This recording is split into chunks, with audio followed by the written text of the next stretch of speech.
Welcome back to the Men's Social. This is episode 2, and today we're going to dive into you, Rob. First of all, I thought he was going to say the Gent Social then. No, I've got the name. Don't worry, there's no more getting the name wrong. Because last time, what did you do? You put it on the YouTube, didn't you? Yeah, I actually uploaded it on YouTube as the Gent Social. And he was like, mate, you've actually named it wrong. And I was like, shit. But the build up to it, you did say that a few times. I think I'd called it the Gent Social a good 4 or 5 times. Mate, I do that all the time with everything. Like, do you know, if someone says a place and I don't know, let's say it's called the Orange Tiger. That's not come from anywhere. It's from that pillar. The Orange Tiger. I will call it like the Blue Leopard the next week or something. And it just continues like that. And I never actually get the right name. Yeah. But I know what I'm on about. Yeah. That makes sense. Yeah, no, that makes a lot of sense, to be fair. How's life been since episode 1 then? Actually been really good. Yeah. Got some great feedback. People reaching out saying how much it hit home and how much it helped them, to be fair, and that they're proud for people talking, not necessarily just me, but you know, the fact that we're trying to spread this word. So I think it went really well. What about yourself? Yeah.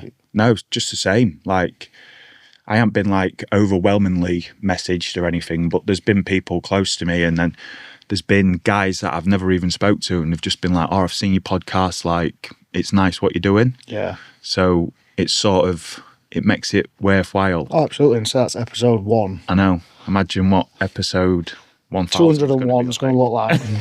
God, 201 of them. But yeah, it's been, it's good. I'm happy. No, I was really, really pleased with the reception and how it went and what everyone had to say, to be fair, which was, it was nice. Yeah. Because like we said in the initial point, if we help one person, it's done its job. And I think we helped quite a few more than one. So that itself was such a awe-inspiring moment, just to sit there and think, fuck, we've actually started something here. Yeah. So thank you very much. Yeah. If you reached out. Thanks a lot, guys. Like the people that have messaged me as well. I'll never say your names, but if you do need to speak to any of us, our inboxes are always open. 100%. So yeah. So we're now going to delve into you. Oh, it's my turn. Yeah. It's your turn this week. Here we go. Go on then. So you are someone that, well, obviously we met in Berlin, like we said. Yeah. And you told me then that you was running an ultra marathon. And the first thing I said to you was, that's mental fortitude if I've ever heard it. Yeah. And you just battered it off like, yeah, it's nothing. Yeah. And that was always intrigued me. So I just thought, running 100 miles is not nothing. It wasn't miles. I'm not that good. That's coming though. Oh, that's coming. Yeah. What was it, 100k? Yeah, 100. Just 100k. Just a steady 100k. But still, to run 100k. Yeah. It's got to take a lot of mental fortitude to be able to just sit in that, because that's a hell of a lot of time, distance, being on your own, running, and just being in your own head, and you know, not having anything else to do. Yeah. Where does your mind sit when you set out on these challenges and on these long distance runs that you do? So I think, like, for me, when I was younger, I played football till I was about 12 or 13. And then my mum and dad split up, they went separate ways. And like, I stopped playing football. I got like a paper round and was earning, I don't know what, £20 a week. And because I didn't really understand what had gone on with my mum and dad, obviously I knew they'd broke up, but I'm like, is that meant to happen? Like, what's happened? I started like comfort eating. So I'd be like kid at school, and because I was earning money, I'd be like smashing garlic breads in on my dinner, sausage buns on my first break, then having me pack up. So I got to a stage where I was quite big. I was really small at school as well. I think I left and I was like 5'4", 5'5". I know. Okay. So anyway, I got a lot bigger, and I can remember the kids at school used to call me like Chief Wiggum and stuff, and I got a bit of an hard time for it, as you do, like you do when you're a fat kid, unfortunately. And I think that has always stuck with me. So now when I'm like doing these events or I'm training or I want to take my foot off the gas with things, straight away my mind goes back to that kid. Yeah. I guess with that as well, like when I'm looking in the mirror, that's what I see. So that's sort of like my motivation. There's that. And then obviously with my job, I see like people that can't walk, disabilities. Like I sort of think to myself, I'm so lucky that I can do what I'm doing. Yeah. So that's sort of another thing that I want to say powers me. And then like with you said, how I just bat it off. I'm quite like I try to keep things simple because my mind's a million miles an hour all the time. So to me, like when I go, I'm going to do, let's say, a 100k run, I just see it as I'm just going to put one foot in front of another and just keep going. And stubbornness as well. I'm so stubborn. Like if I say I'm going to do something, I'll put a target on my back. I'll say it. I'll put it on my social media. I'll say it to everyone. And then that is like, right, you've said it. If you don't do it now, one, you're going to let the people that care about you down. Two, you're going to look a cunt to people. And I hate that. Yeah. And three, you'll let yourself down. So it's just like a mixture of things. But like you said, like you do spend a lot of time in your own head. Most people do. Yeah. And like I just said then, like with my mind being a million miles an hour all the time, when I'm actually doing something physical, that stops. So I can, if I'm stressed or overwhelmed or like things aren't making sense, if I'm sat around relaxing, it don't work. Yeah. Whereas if I go for a run, it's like all the outside noise stops. I'm focusing on what I'm doing and then I can fix things in my head. Yeah, yeah. So I know exercise is like a release, but all that combined, and then the fact that I'm quite good at what I do, that's like a superpower. Yeah. Yeah. So if we were to go back to, let's say, as you said, when you was at school and you were, I guess was you bullied? Did you say you were bullied? I don't want to say bullied, like, because bullied, I got stick for being a fat kid. Yeah. Yeah. So do you now use that pain as a fuel source going forward?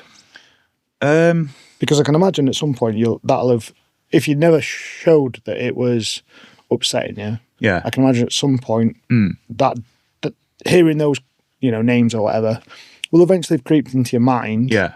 And made you feel a certain way and cause a certain level of pain.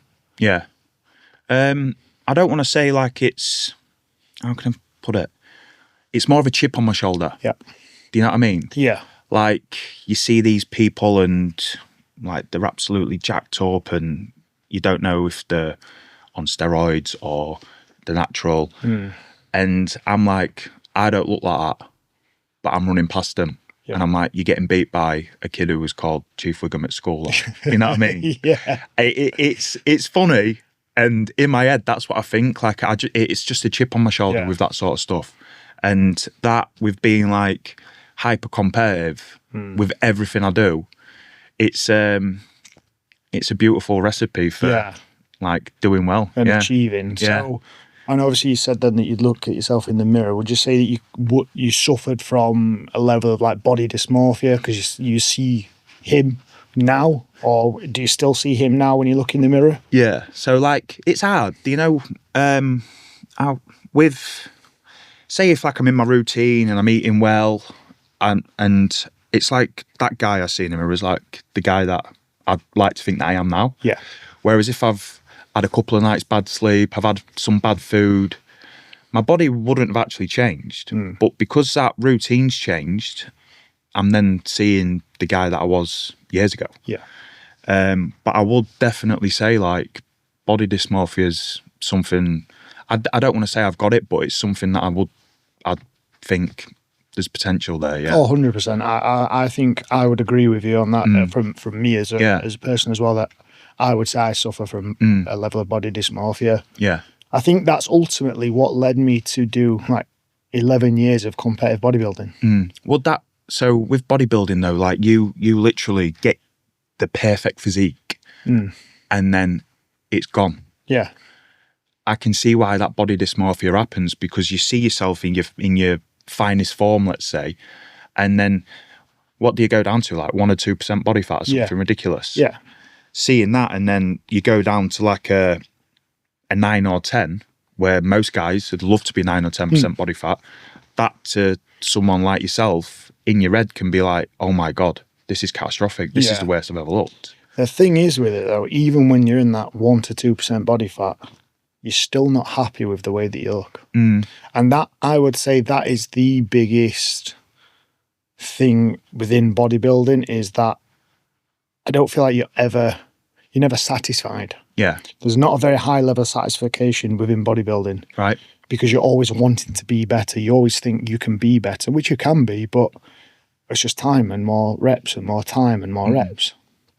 So I think from, like a body dysmorphia point of view, especially within bodybuilding, you're always critiquing yourself. And I think a lot of people end up having quite a negative response to how they look, because they're always either one, comparing themselves to someone else, or two, thinking, oh, that could be better, this could be better, this needs to be bigger, that needs to be bigger, I need to be lean, I need to be this, I need to be that. And it's ultimately, like you just said, you're pushing yourself to 1 to 2% body fat. This is the best you potentially have ever looked in your life, and you're not taking a step back and looking in and thinking, wow, look what I've achieved. One, you've completed the diet. That's the hardest part of bodybuilding, a bodybuilding prep. Right. Getting in that condition. Then, the getting on stage part's the easy part. You just go there and enjoy it. But, like I say, I could have done more. Instead of actually looking back and thinking, I achieved that. I can't believe the work that I've done, and look how I look. Yeah. Because in the moment, I've heard people, even now filming for people, where they get turned around like, oh, well, I could have been this, I could have looked like this, I could have looked like that. Yeah, but look at how you look now. Yeah. Yeah. You look incredible now. Stop comparing yourself to others and just look at yourself. Look where you started. Yeah. Are you where you started 20 weeks ago? No. So be happy for what you've achieved. When you first started then, your first bodybuilding prep, like, can you remember what sort of your mindset was in the reasoning behind it? Yeah. So I first went to a bodybuilding show, I think I was 18, 19. So I was training at a gym in Wakefield called The Firm. It's no longer about, it's now called A-Star. But the bloke who owned it was called Mick, and he was competing. So a lot of people from the gym went to watch him. It was at Nabber North East in Batley, at Batley Frontier. And the amount of, obviously, I just stood there watching all these people come out on stage, absolutely shredded, and I thought, fuck, they look mint. What I'd do to look like that, because very much like yourself, I was a fat kid at school. Yeah. Got bullied for being fat. Didn't have a girlfriend till I was 18. So by the time I started, the reason I felt like I got a girlfriend is because I started going to the gym and taking care of myself. So it was probably from a vanity point of view, and a point of view of, I started to feel this level of confidence about me because of my physique starting to change, and I'm now not this fat kid anymore. And you just end up, seeing it thinking, I want to do something hard. That looks mint, but I know it's hard, so I want to try it. Yeah. And that was the rationale behind it all. And then I trained with a lad that had competed, I don't know, maybe, or he was on prep for a show, and that really made me want to do it. And I just thought, let me just give it a go. Why not? And like I say, I did it. I did my first show at 19. And that was a fucking hard slog. I can imagine, because all your mates would be going out on the piss. That's it. And no one would get it. No. Like, you're still quite young then as well, aren't you? Like, your mind's, you either go one way or the other, I think, at that age. Yeah, 100%. I used to go out on nights out when I weren't competing, but I wouldn't drink. Because I again, I'm not so much now, because I think an all or nothing mindset's very bad. Yeah. Because you're either doing it 100% or you're not doing it at all. Yeah. That doesn't make sense. But back then I was all or nothing. So I was all into bodybuilding. So I wouldn't drink. I wouldn't, eat off plan. Yeah. You know, I was just like a robot, even at 19. Yeah. And that set me up for a good run within bodybuilding, but and later down in life, like, you know, the ability of discipline and stuff like that, learning that at a young age, I think something that most kids now need to learn. Yeah. With the so obviously you've done your first prep, you've smashed it, you've done what you wanted to do. What was the thought processing going back into another one, and when do you think the body dysmorphia crept in for you? Ooh, I would probably say the body dysmorphia crept in. I want to say it was about 2021. I broke my back, I think when I was 20 or 21. Did you? Yeah, I broke my back. I've got 3 vertebrae fused and 3/4 of my L2 removed. Wow. I was in hospital for 11 days and I had to learn to walk again. What a guy. So then, because I'd come off the back of, well, obviously I went into hospital in somewhat okay shape because I was training and everything like that, come out looking like a sack of shit, and I was just like, yeah, my life's changed. You know, I now can't go to the gym for a year. Yeah. So then that year, that was a mentally tough year because I physically couldn't train. The doctors wouldn't allow me in the gym. How was that for your head? Horrible. Yeah. That's where the body dysmorphia set in. And, you know, you end up comfort eating because you feel like shit, you feel down, and before you know it, you're 3, 4, 5 stone up, no muscle on you anymore, and you just think, what on earth has happened to me? Yeah. So yeah, I would say for me, that's where the body dysmorphia kind of really set in. And I think once I was able to go back to the gym, that's why I doubled down on the gym. Right. You appreciated it more? Yeah, absolutely. Yeah, that was similar to me, like with everything that happened with my stress fracture and the rhabdo. Yeah. Like, I've never really, I want to say I respect my body, but I've always like pushed and pushed and pushed. And then I thought like I was bulletproof. Yeah. And then this year it's been like, what the hell?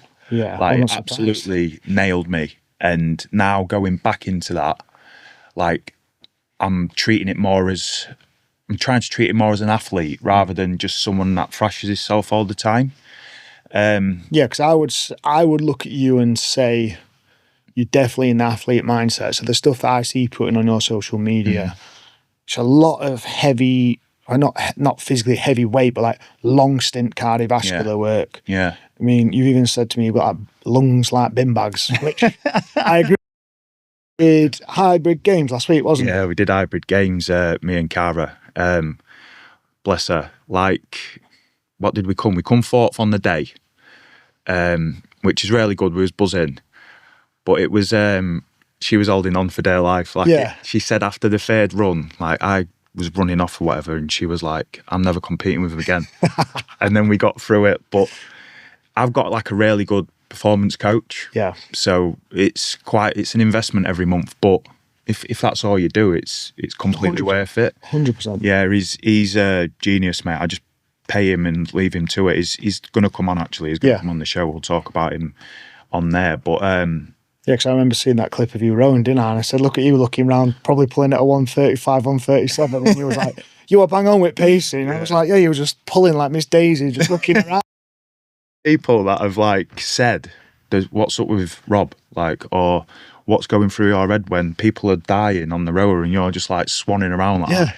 It's what did you say to me? You didn't even get out of gear too? Nah, I didn't. That's outrageous. At a good level throughout it. But that's been like months and months of commitment and hard work. Again, like I said, I've got that fuel source of the body dysmorphia, the chip on my shoulder. So it's been hard, but then with that it's been easier. So just going back to what you were saying about prep, like obviously, what was it, 11 years ago you started? Social media wasn't that big then, was it? Not huge, no. Would you say now, would you rather do your prep back then or now, based on knowing what you know about body dysmorphia? 100% back then. Yeah. 100%. Because you weren't really comparing yourself to anyone, because all there really was, especially in bodybuilding, was the magazine. You had like, I think it was Flex and then Muscle and or muscular development or something like that it was called, I can't think. Yeah. And that was really it. Oh, you had UK Beef, that was another one. And that was really... Is that the name of the magazine? Yeah, UK Beef. Nice. Or Beef Magazine, wasn't it too? But they were on like the free magazines that were about. Yeah. And, you know, you weren't seeing a lot on social media. Like, well, obviously Facebook was a bit of a thing then, but not like this day and age. Like, you could go and find bodybuilders in your local area pretty quick if you just look on Instagram. Yeah. And you can find people to compare yourself to and just probably just make yourself feel like shit as a result.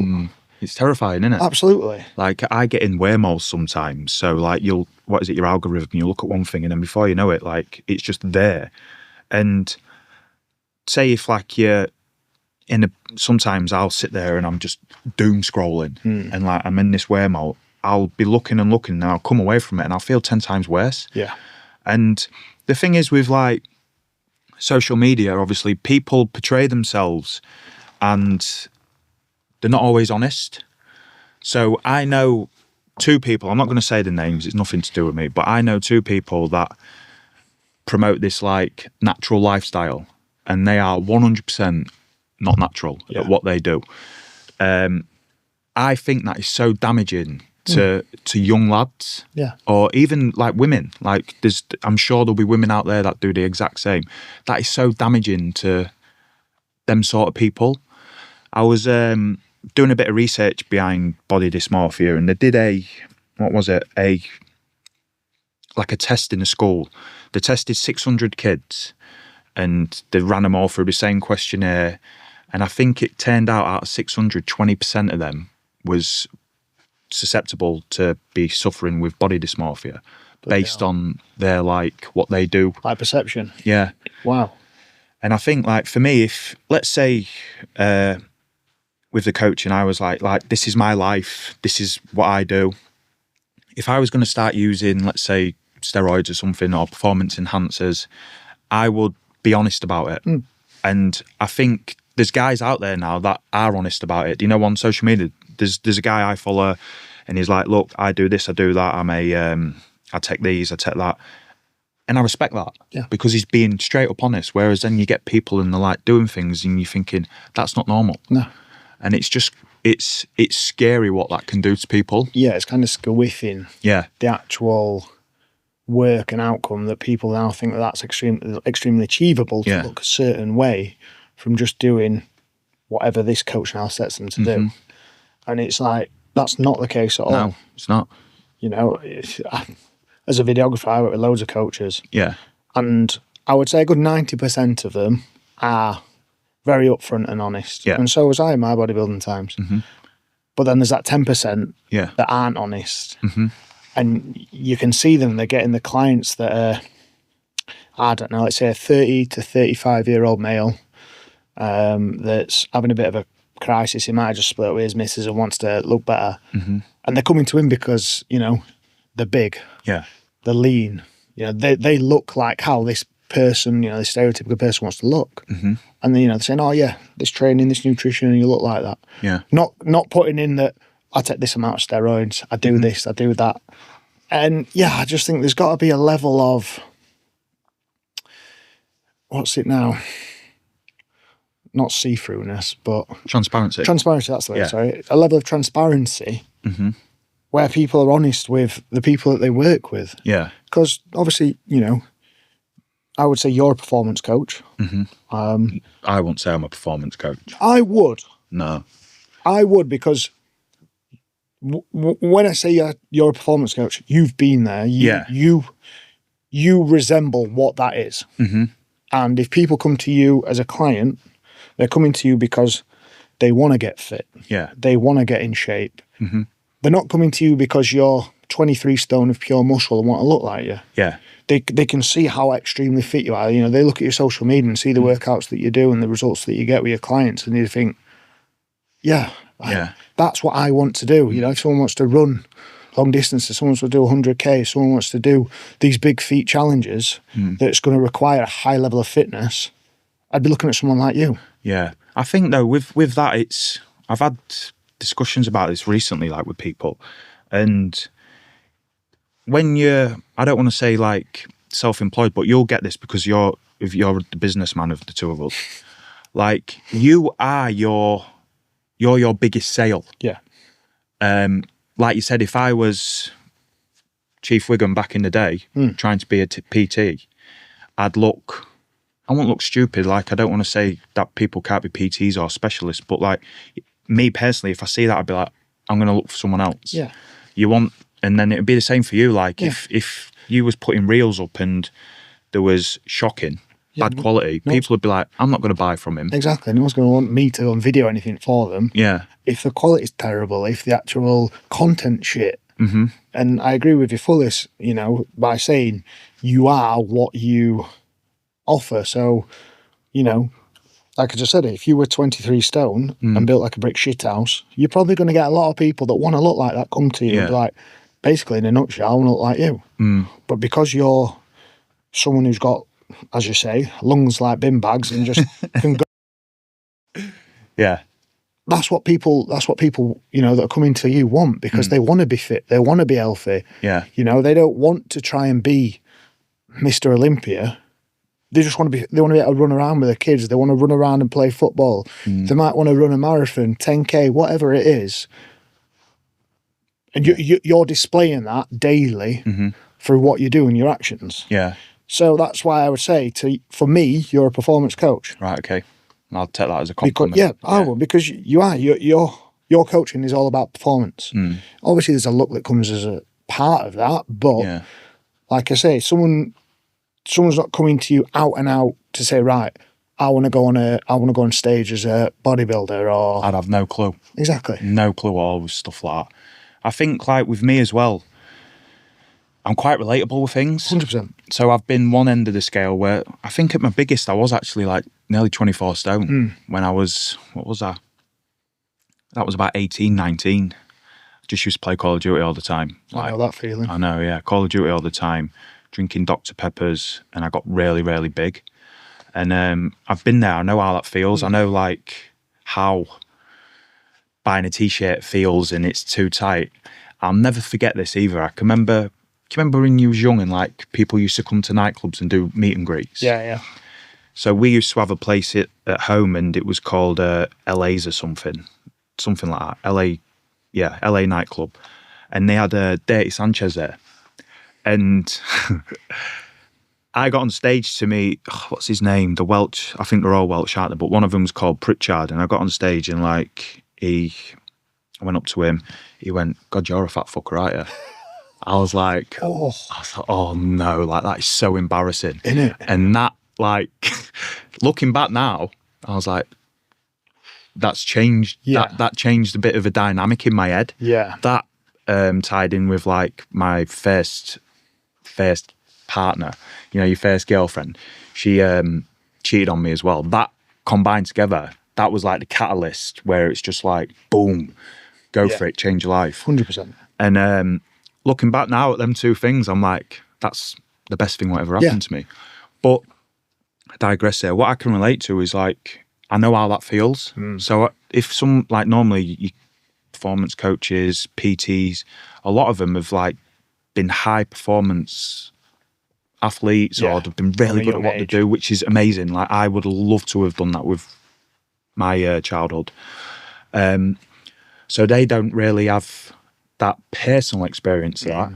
Whereas for me, it's like I've been that end and I'm probably leaning more towards this end now.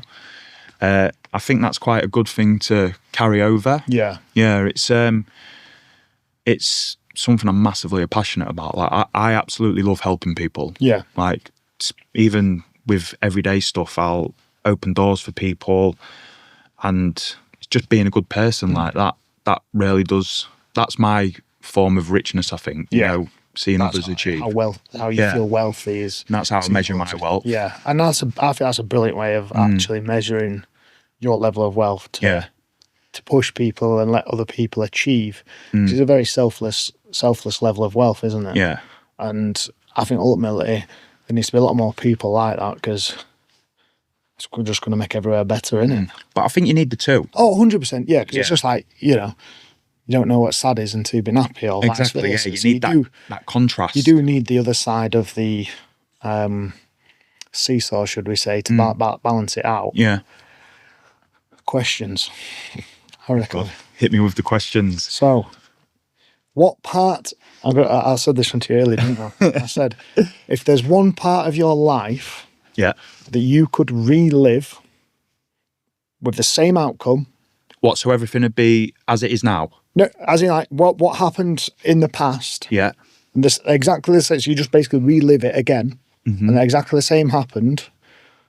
What part of your life would that be, and why? So I can't change any. No. Nothing changes. God. Probably last year, I'd finished working in France and I was like at a loose end. I didn't know what to do with myself.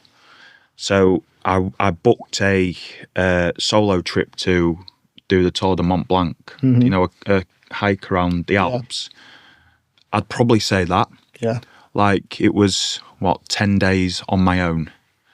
I'll never forget this as well. So I've always got a toothpick in my mouth. Like it's very rare that I don't have a toothpick in my mouth. And first night, get there, I'm in the middle of the French Alps. It's absolutely freezing. I've set my tent up, put my airbed up, fell asleep at like 8:30 because I was knackered. I'd walked about 40 kilometres with a 16 kilo bag on my back. Fell asleep, woke up 2 hours later, my airbed had gone down. I was like, I can't have done it up properly. Next day I get back, set my tent up, blow my airbed up, go for a shower and whatnot, come back, airbed's gone down. I have a look at it and my toothpick's stuck in it. Absolutely devastated. But the reasoning behind why I'd probably go back and do that, I'd learned a lot about myself and in like the journey that I'd been on, and that was sort of like a period where I'd say I'd transitioned from what had happened to coming back and having like a fresh start. So that little 10 days was like a nice little transition place for me. Yeah. And it's such a beautiful place as well. Yeah. What about yourself? Mine is probably not as exciting as that. Mine would actually be my eating disorder. Would it? Yeah. Yeah. Because that introduced CrossFit to me as a result, which I think ever since I started CrossFit, I would say that I've got my life back. Right. Because I don't live around a clock with eating times. Don't plan my whole day around my training. I don't have to do 20 odd weeks of a diet just to do 10 minutes on a stage. Yeah. And it all be done in a flash. You know, like, especially within CrossFit, it's like, you know, I go to Marbella on Thursday to compete in Marbella. Yeah. Then I've got another 2 comps at the end of the year, and it's like nothing actually really changes. And I think that's probably one of the most liberating things from being so regimented. Yeah. Having that eating disorder, and then now getting to a point where it's like, I know I can be disciplined if I choose to be, if I need to be, but I also like having that flexibility of just being able to do what I want, eat when I want. Yeah. And anything along those lines.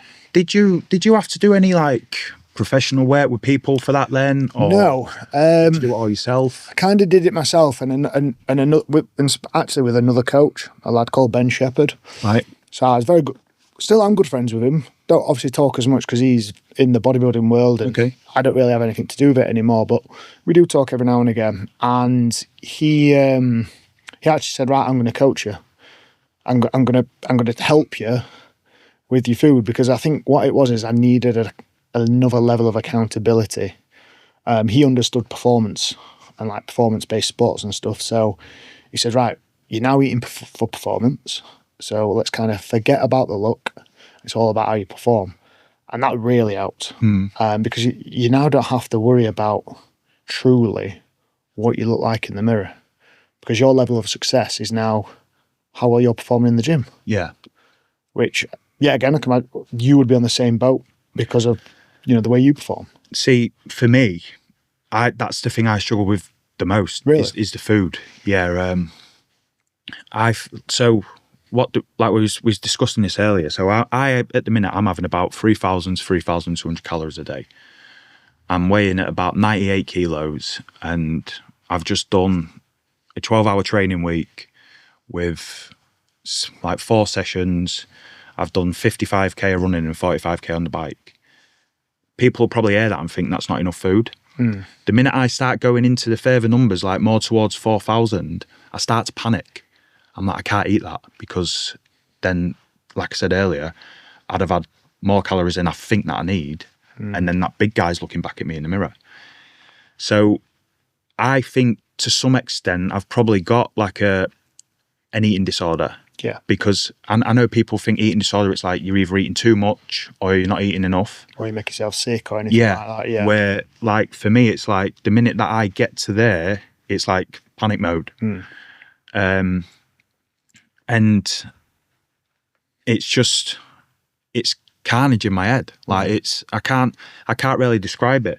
But then it's carries over as well with like the performance side of things. That's where my stress fracture came from, which was from lack of food. Like I know all the reasoning behind it. Yeah. It's just dealing with the actual reality of what's in my head, where I could probably get away with eating 5,000 calories a day with the stuff that I do. I would say easily. Because obviously you're a firefighter as well, so you're going to be active at work. Yeah. So your activity as like a NEAT level is going to be huge. So easily, I reckon you could get away with 4,500 calories without even batting an eyelid. But to caveat that, to say you're only eating 3 to 3.2 and your performance is so good as it stands, I think that's a massive testament to you again as a person, because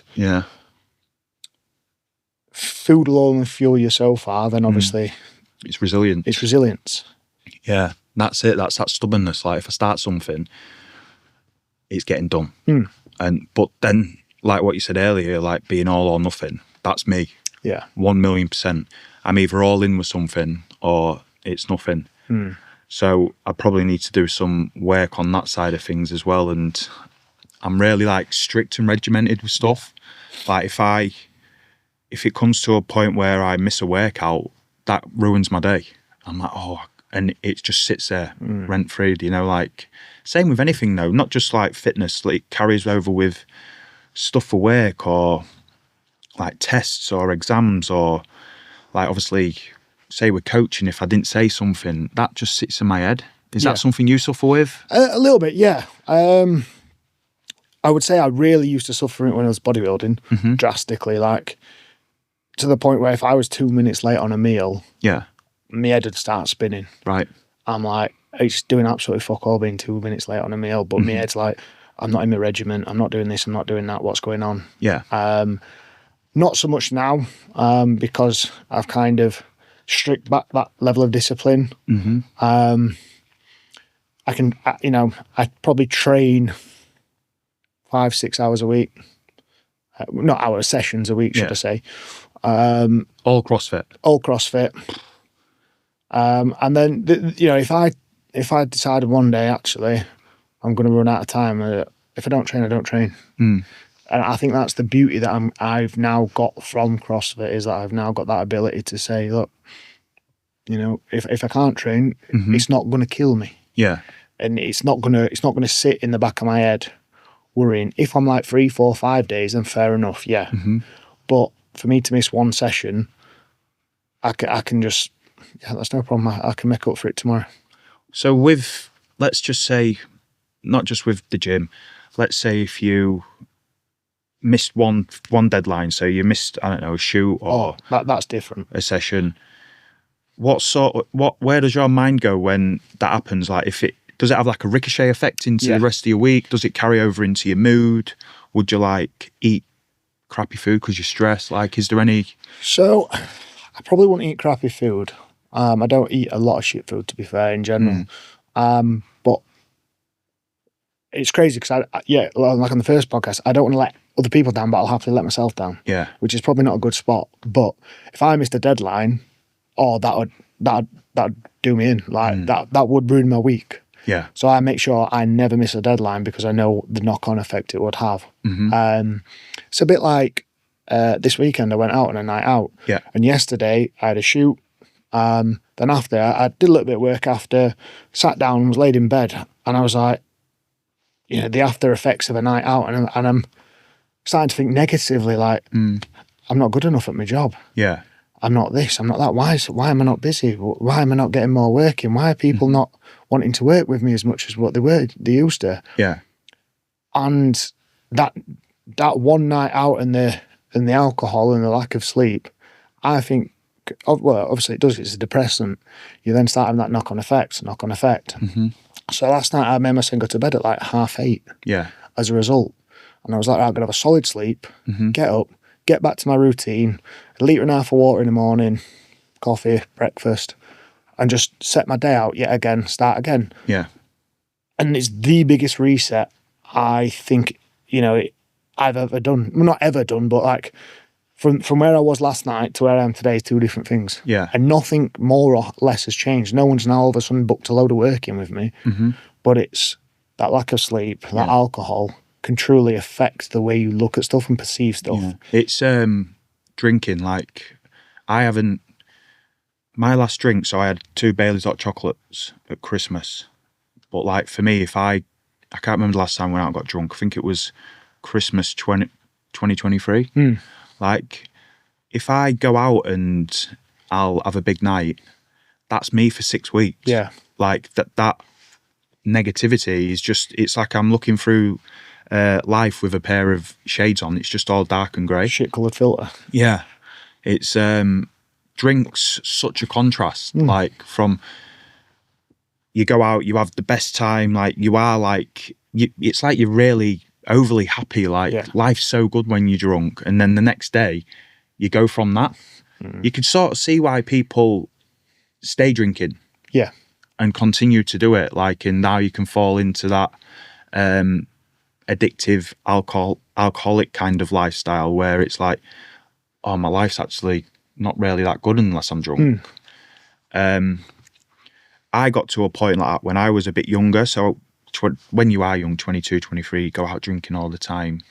And like your life, you think, oh, it's just for the weekend. It's for all this. It's for going out with your pals. And don't get me wrong, I loved every second of it. Yeah.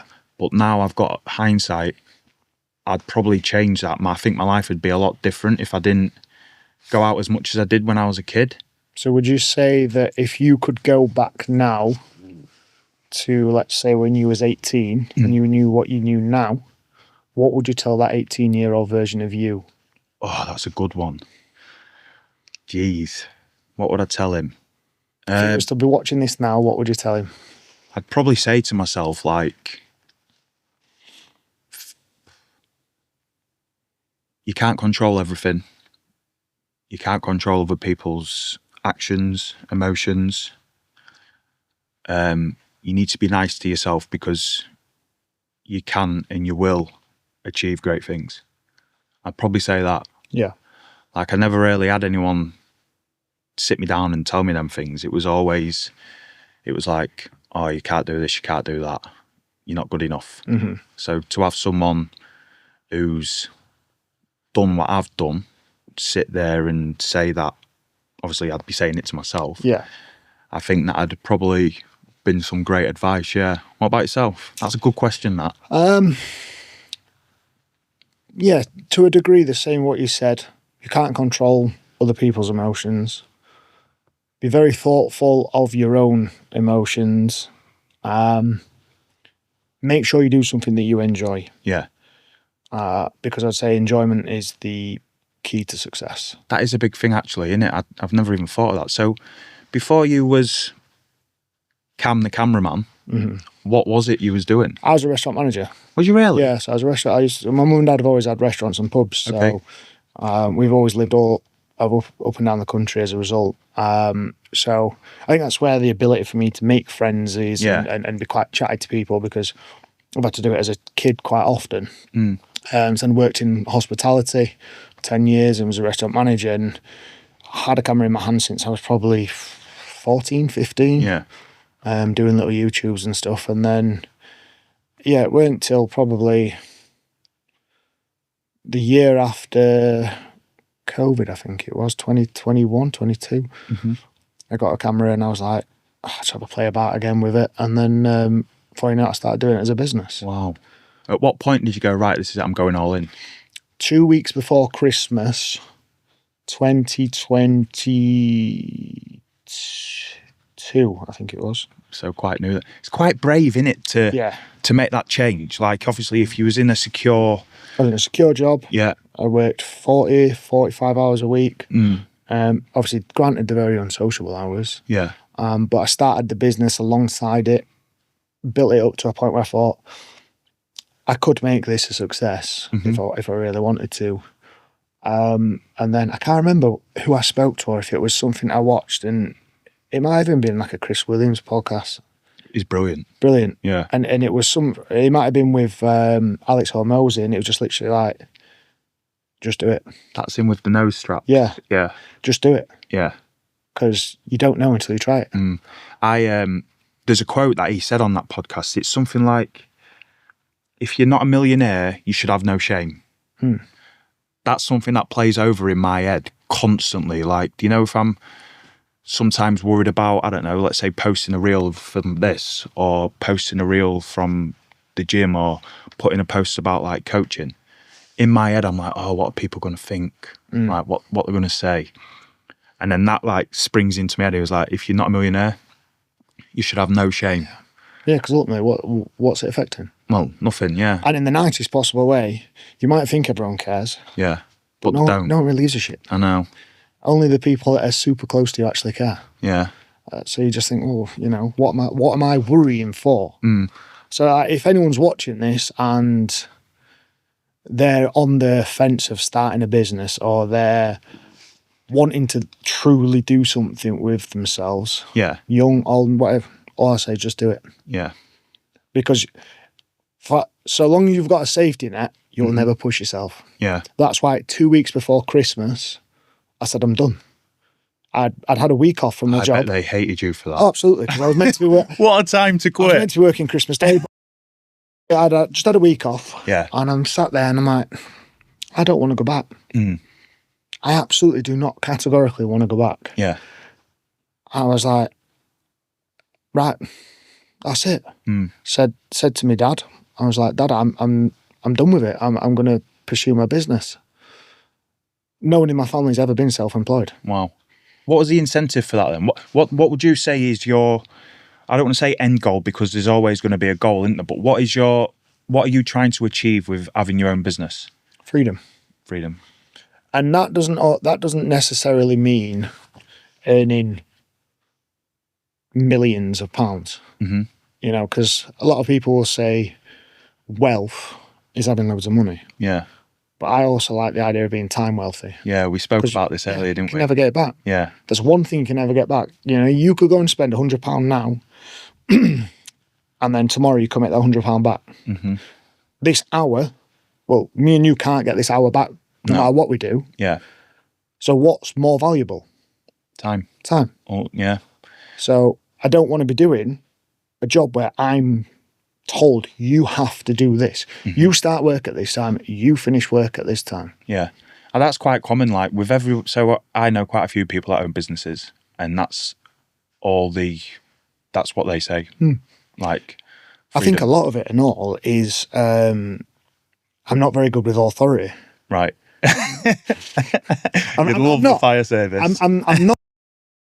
Yeah. So it's like, and now my brother's a police officer, and he tells me, I just think, how do you do it? Like, how can you cope with doing that? Because I couldn't. Yeah. And you got these little kids and little shits spitting at you and stuff like that. I'd have ran their head into concrete. Yeah, I won't want to be a policeman either. What gives them the right to do that to me? And if they can do that to me, well, you're opening that, that field of, right, you're going to get something back in return. Yeah. You know, you go back to the 70s, 80s. I mean, I wasn't alive, but I can imagine people didn't fucking spit at coppers then. No. Because they get shooed in. Yeah, yeah. With like stuff like that back in the day, discipline's gone out the window, hasn't it, massively? Absolutely. Like, people do, and I don't agree with it. Like, I don't think that you should fight people, but you should be willing to receive what you give, and that's whether it's good or bad. Yeah, I think it's a level of respect. Yeah, definitely. This day and age, nobody has respect for themselves or other people. Or authorities. Yeah. we're quite fortunate in the fire service. Everyone seems to like us, but we have seen it like with police and obviously the ambulance crews, they get hassle and stuff.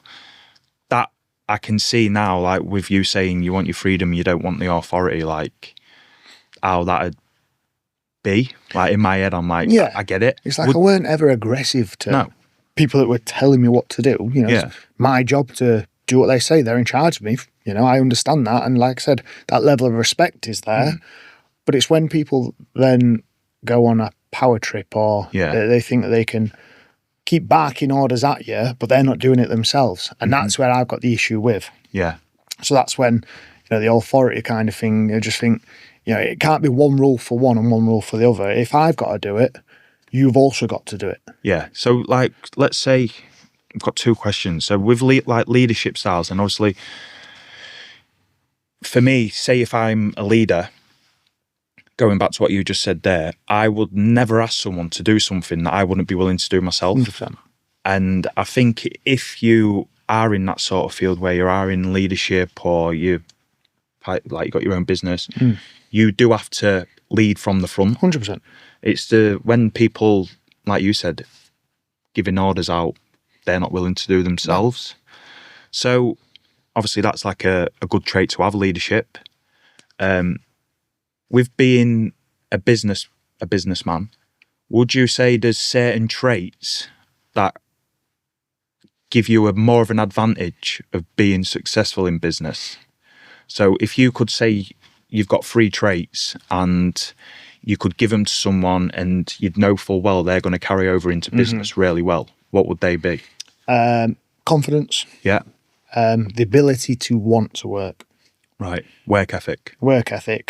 And then not wanting the easiest possible way. Because you don't ever learn anything. And if you're not learning, well, then you're not going forward. Yeah. Because, you know, if I walked out of here and someone was like, oh, I want to work with you, £1,000 contract, well, what have I learned? I've not learned anything. But if I had 10 people message me, all say they want £10,000, well, that's the same amount of money. Yeah. But there will be areas that I'll learn from each individual person that I can then take into the next person and the next person, the next person. So I think always learning is definitely the biggest trait. Never think that you don't know enough. Right. Yeah. Because there'll be a point where you'll come unstuck because there'll be someone who's learned more. And then you'll be in a situation where you're like, shit, what do I do? Yeah. Because you're not learning. You know, you thought you're the best at what you do. That complacency. Absolutely. Complacency. That's with everything, isn't it? Like, so if you're complacent in a sport or obviously your business, relationships, you see people get complacent in relationships and then it's like it dies out. Yeah. Like you do have to always push. I don't think that's something that can be learned. No. I think, well, it is learned because it's learned by failing. Right, yeah. And obviously they use the analogy fail first attempt in learning. Yeah. So, you know, you're only going to fail so many times before you either give up trying completely or you start learning. So if you could change, let's say the stuff that you've been through has got you to where you are with the business now, or you could have had like the best education, the financial backing of like wealthy parents and all the business degrees you wanted. Out of the two, which one would you pick? The one I've already been through. Right. I say that because if anything goes wrong in my business to a degree, I know how I can react, how I can overcome it. Yeah. And it's learned. So you're not in a situation where, yeah, again, like you say, if you had wealthy parents and they backed you and they keep chucking money at you, then all of a sudden they stop. Well, what now? You've never been in a situation where you've not had money available. Yeah. But if you'd learnt that from a younger age, you know what it's like. So then you think, right, I need to work hard. I need to do this. I need to do that. So I would say definitely choosing the path of least resistant, most resistance would be the best for anyone to truly succeed in life. Yeah, that's true. That's something like, with me, I'll go through things and I'm like, God, this is shit. Do you know what's happening? I'm like, fuck, why is this like happening, or like I'd be really down about something. Let's say it's just my ass is getting kicked in life, and then you sort of come through it and you're like, do you know what? It wasn't actually that bad. No. And I've learned a hell of a lot about myself. There is rewards to that, isn't there? 100%. Because like, let's go back to when you were called Chief Wiggum. Yeah. Yeah. That stage in your life, if that not happened, you probably wouldn't be the athlete that you are today. I wouldn't be the person. You wouldn't be the person you are today. You wouldn't push yourself the way that you push yourself and have the chip on your shoulder like you do. Yeah.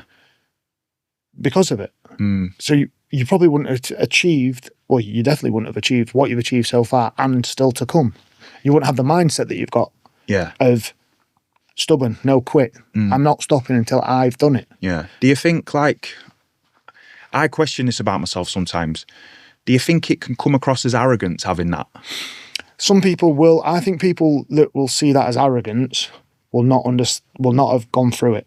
Because if someone's gone through it, they're going to understand the reasoning and the point of view that you're coming from. Yeah. So if someone's saying it's arrogance, they don't understand the situation and they've probably not been through it. Right.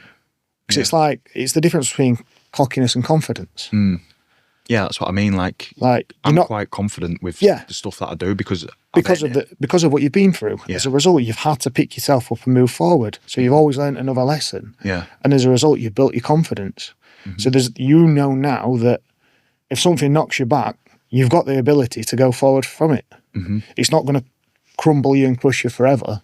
It might feel shit for a period of time, but in the space of a few months, you've already got the confidence, skill, and know-how to pick myself up, dust myself off, and keep going. Yeah.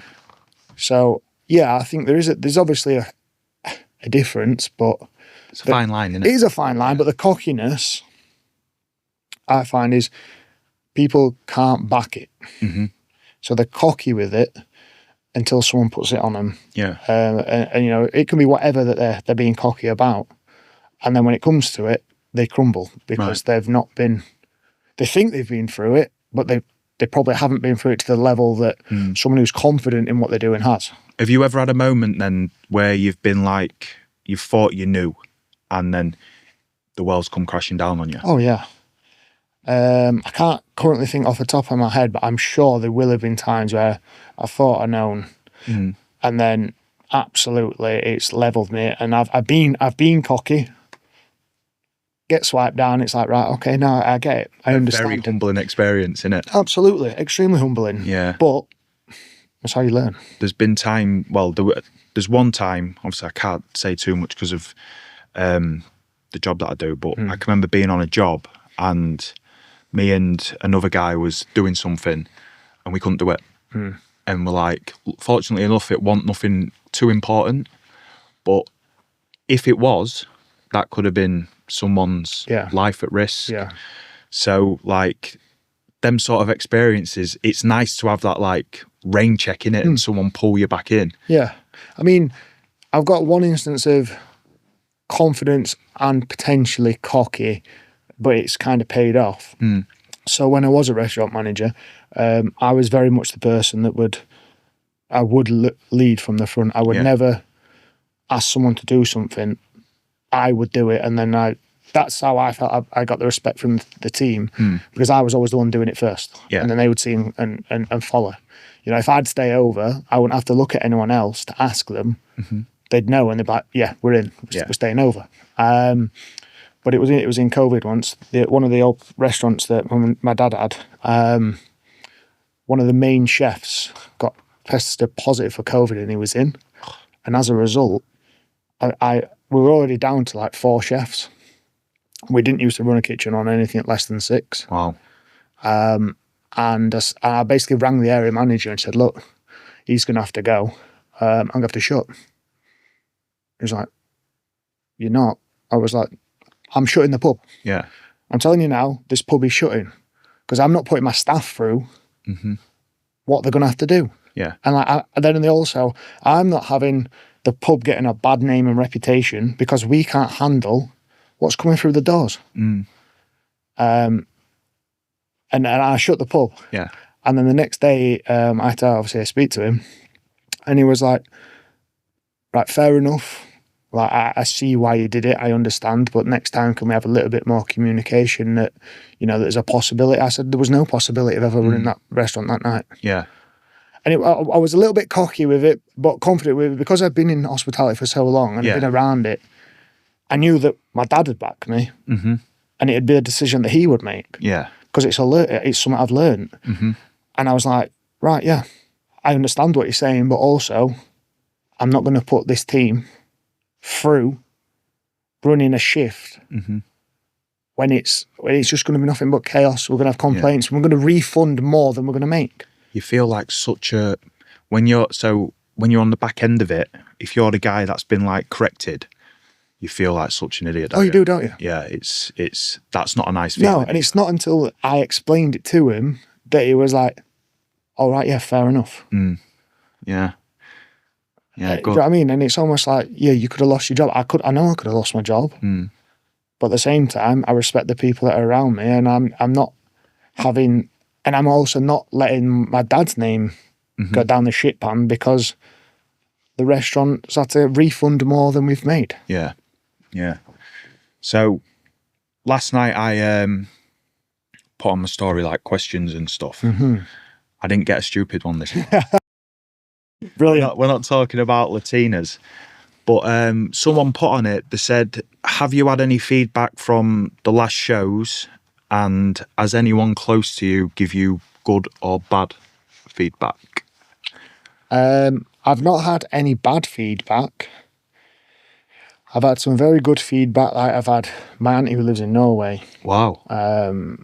She's kind of suffering with stuff at the minute, and she messaged me about it, and she was like, it really hit home, and she said she had to sit down and kind of almost check reality, because she was like, I can't believe that you would be going through that because of where you are. Where we are. We're confident and stuff like that, aren't we? So yeah, she was just in shock. I've had a lot of people say, that they're proud of us for doing this. Yeah.